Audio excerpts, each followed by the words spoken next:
Hello and welcome back to the European Parliament in Brussels, where there's nervousness about the incoming US administration. It's not just Donald Trump's plans on Ukraine that are causing jitters, but also his pledge to slap tariffs on EU goods of at least 10%. Trump insists that the EU will have to pay a big price for not buying enough American exports. That could hit key industrial sectors hard, such as car manufacturing. And officials from the European Central Bank are now warning that the damage that the US tariffs could do would also impact economic growth in the eurozone. Well, to talk more about all this, I'm joined by Lina Galvez Munoz, a Spanish MEP from the Socialists and Democrats, and she's a member of the Committee on Industry, Research and Energy, a substitute on the Committee on International Trade, and a member of the Delegation for Relations with the United States. Welcome to you. Hello. Also welcome here to Eva Majdel, a Bulgarian MEP from the European People's Party, who's vice chair of the Delegation for Relations with the United States. She's also a member of ITRE and a substitute on ECON, the Committee on Economic and Monetary Affairs. Welcome to you as well, Eva Thanks Majdel. for having me. So, Eva Majdel, in the plenary debate just after Donald Trump won, you said that the EU has to act immediately and actionably. There's no room for Europe to defer decisions. So what plans are actually being made right now on this question of tariffs and trade? That's probably a question you should direct to the European Commission.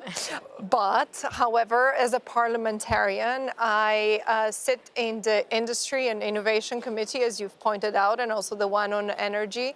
I also, together with colleagues, we believe that the Commission should be immediately working on certain plans and preparing. To be honest, we are a bit more sober today than we were even a year ago or 2 years ago, which is a good thing. Europe has understood that it needs to stand on its own feet. We've understood that the hard way when it comes to energy dependence, also when it comes to defense and military preparedness. And now it's time to understand that also in economic and competitive terms, we need to be taking our own fate in our own hands. When I talk about action, it's not about waiting what a Trump administration would enforce or would do. We need to be prepared ourselves. And one way to prepare is first and foremost to strengthen our single market. And the reason why I say this is because only if we're economically strong, we'll be able to provide very convincing answers should there be an aggressive policy on tariffs or other economic policies that are quite aggressive on the European market.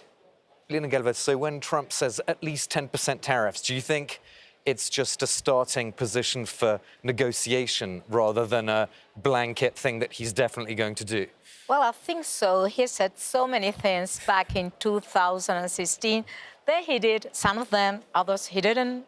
So he will be transactional. He's a businessman.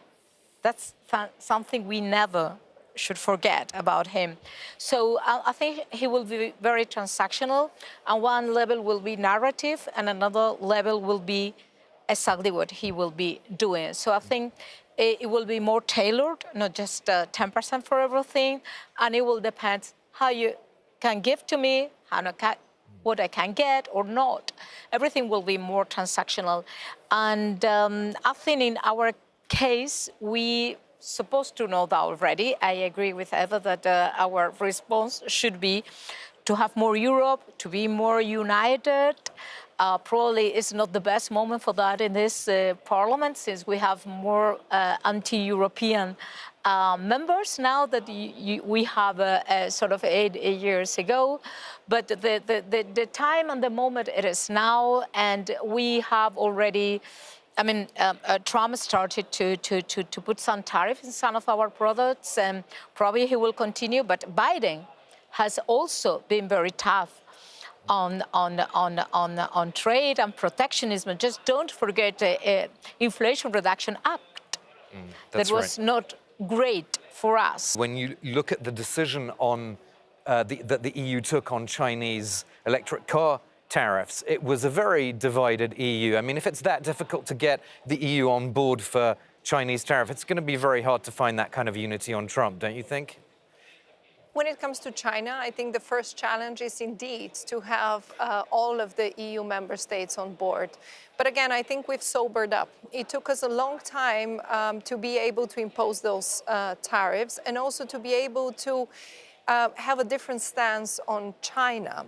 I don't say we currently have a renewed China policy, but in the past 2 years there has been a shift, which was different to the many years before that.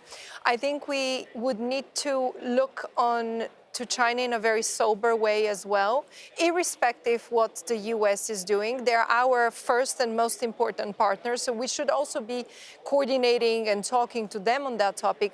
But China would be another topic where we need a plan that goes beyond the tariffs on e-vehicles, because it will take time, and we'll need to get everyone on board, whether it's about technological transfers or is another topic.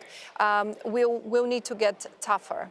Do you think the EU needs to have a much clearer China plan in order to deal with Donald Trump on trade?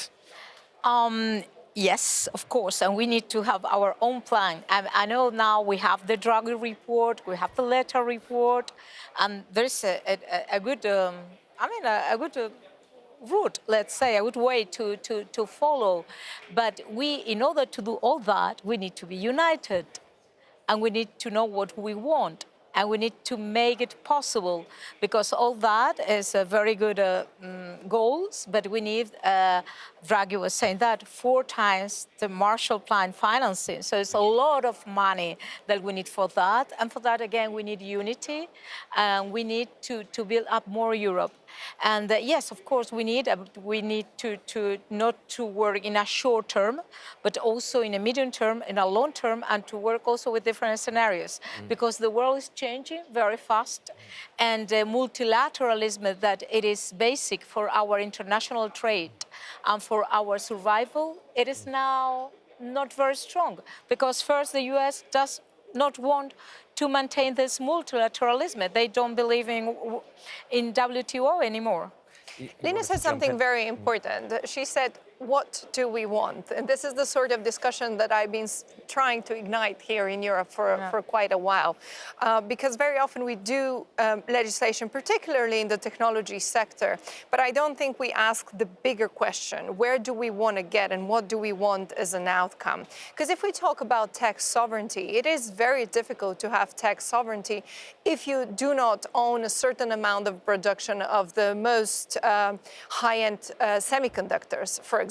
And that's why in the past years we worked on the European Chips Act. But of course we need to do more, because we are still very much dependent on TSMC chips that are produced in Taiwan. So Europe has to wake up to the challenge of the South China Sea and be able, to find ways of how to work out with China, that currently is leading in some of the most cutting-edge technologies, even before the US, to understand as Europeans, if we do not have a plan, if we do not know what we want, it will be very difficult to craft, whether it's tariff, to craft positions, to craft plans. Perhaps we need a European Council meeting that is dedicated on that actual topic of competitiveness. This should not be the last item. Exactly. Yeah. It cannot be the last item on the agenda that only 2 political leaders take part in.